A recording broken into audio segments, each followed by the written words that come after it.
Hello बच्चों, let's see the question. The question says m men and n women are to be seated in a row so that no two women sit together.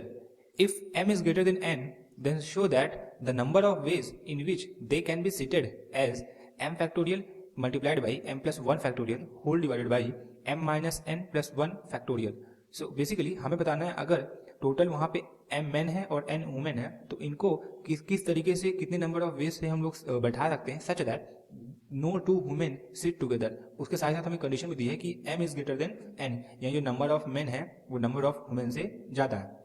So first of all हम समझ लेते हैं कि इस question में हम क्या की कंसेप्ट यूज़ करने वाले हैं। जो इस क्वेश्चन का की कंसेप्ट होगा वो होगा हमारा एनपीआर। एनपीआर मतलब हमें इसका इंटरप्रिटेशन पता होना चाहिए कि आखिर इसकी मीनिंग क्या होती है। तो एनपीआर ये बेसिकली हमें बताता है परमुटेशंस के बारे में। It tells us about permutations. अब परमुटेशंस क्या होते हैं? Permutation is nothing but the number of ways, it is a number of ways of arranging r items. यहाँ हो जाएगा arranging r items items from a set of, यहाँ होगा from a set of n items. यानी अगर हमें कहीं an item given है उनमें से आर आइटम को अरेंज करने के जितने नंबर ऑफ वेज होते हैं उन्हीं को हम कहते हैं एन पी आर। अब अगर इसके फॉर्मूला की बात करें तो हमारा इसका फॉर्मूला होता है n factorial divided by n minus r factorial. अब यही जो कंसेप्ट है हम इसी क्वेश्चन को इस क्वेश्चन के अंदर अप्लाई करेंगे। लाइक हमसे क्वेश्चन में क्या बोला हुआ है कि वहाँ पे एम मैन है तो यहाँ पे हम सबसे पहले लिखेंगे नंबर ऑफ अरेंजमेंट, कितने तरीके से हम एम मैन को अरेंज कर सकते हैं। तो वो कितना हो जाएगा number of arrangement for m mens. ये कितना हो जाएगा हमारा एम पी एम, क्योंकि वहाँ पे हमारे पास टोटल कितने मैन है एम, और हमें टोटल जितने हैं उतनों को ही अरेंज करना है। तो यहाँ पे इसका मतलब यहाँ पे एन की वैल्यू भी एम होगी और आर की वैल्यू भी एम होगी, तो इसकी वैल्यू क्या आ जाएगी एम पी एन। अब हम यहाँ पे अगर फॉर्मूला पुट करें तो हमारा बन जाएगा m factorial divided by m minus m factorial, जो कि हो जाएगा जीरो फैक्टोरियल, और जीरो फैक्टोरियल की वैल्यू हमें पता है 1 होती है। इसका मतलब हमारा एम पी एम की वैल्यू क्या आ जाएगी एम फैक्टोरियल। अब हमें बस मेन इसमें समझना है कि बोला हुआ है कि no two women sit together. तो इसको हम एग्जांपल समझते हैं। लेट्स से हमको 4 मेन गिवन है, यहाँ पे एक M1, यहाँ पे M2, यहाँ पे M3, यहाँ पे M4। 4 M मतलब 4 मैन गिवन है। अब क्वेश्चन में बोला था कि जो नंबर ऑफ वुमेन है वो मैन से कम है। इसका मतलब जो वुमेन होंगी वो या तो 3 होंगी या तो 2 होंगी या तो 1 होंगी। ऑब्वियस है कि मेन से नंबर ऑफ मेन से कम होंगी। तो अब अगर देखा जाए वहाँ पे हमारे पास 3 वुमेन है तो उसके साथ साथ बोला कि no two women sit together. अगर सिट एक साथ नहीं बैठ सकती तो उनके लिए बैठने की स्पेस कौन कौन सी है? एक ये स्पेस है, एक ये है, एक ये, एक ये, एक ये। मतलब हमारे पास टोटल नंबर ऑफ स्पेसेस कितनी है जहाँ पे हम वुमेन को बैठा सकते हैं? वो हमारे पास 5।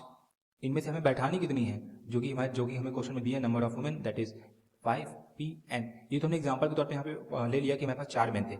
एक्चुअल में ये 5 क्या है? 5 है हमारा m प्लस 1, यानी हमने जितने एग्जाम्पल समझते वक्त हमने जो नंबर ऑफ मेन माने थे उसको एक बढ़ा दिया जाए तो इतनी टोटल स्पेस होगी किसके लिए? वुमेन के लिए, जिनमें से हमें एन वुमेन को बैठाना है।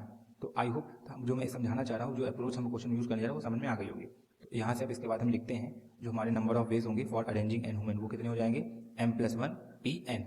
सो यहाँ पे लिखेंगे हम लोग स्टेटमेंट लिखेंगे सबसे पहले since no two women can sit together can sit together.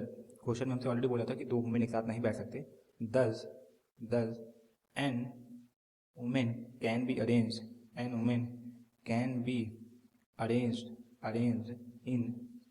In m plus 1 places. जितने नंबर ऑफ मेन हैं उनसे एक ज़्यादा ऑप्शंस होंगे वुमेन के पास बैठने के लिए। इनमें से हमें n वुमेन को मतलब अरेंज करना है। तो क्या हो जाएगा? दैट विल बी, यहाँ पे लिखेंगे हम लोग this will be m plus 1 divided by p n ways. Total इतने तरीके हो जाएंगे। अब हमसे बोला है कि हमें m मैन और n वुमेन को दोनों को अरेंज करना है। तो यहाँ पे अगर देखें हम लोग क्वेश्चन में तो क्वेश्चन में यहाँ पे कंजक्शन एंड का यूज़ किया हुआ है। और जब जब कंजक्शन एंड यूज़ होता है तो वहाँ पे हम लोग प्रिंसिपल ऑफ जो काउंटिंग प्रिंसिपल के 2 प्रिंसिपल होते हैं हमारे, एडिशन और मल्टीप्लिकेशन वाले, तो वहाँ पे हम मल्टीप्लिकेशन लगाते हैं। तो यहाँ से हम लिखेंगे मल्टीप्लिकेशन मतलब क्या कि दोनों जो number of arrangements for m man multiplied by number of arrangements for n women, ये हो जाएगा टोटल नंबर ऑफ अरेंजमेंट। तो यहाँ से हम स्टेटमेंट लिखेंगे, क्या लिखेंगे नेक्स्ट पेज पे? That will be total number of ways making making sit man and women, men sit and, ये हो जाएगा सिट मैन एंड वुमेन। ये कितना हो जाएगा हमारा, हम सबसे पहले नंबर ऑफ ये जो मेन है उसको मल्टीप्लाई करेंगे किससे, नंबर ऑफ वुमेन से। ये हो जाएगा हमारा m+1 p times of n।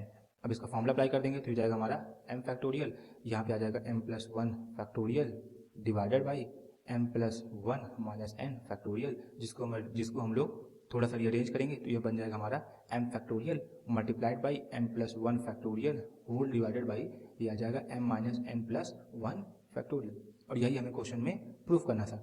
So we have prove the question using the key concept of NP-R. I hope you have understood everything very well. Thank you and all the best.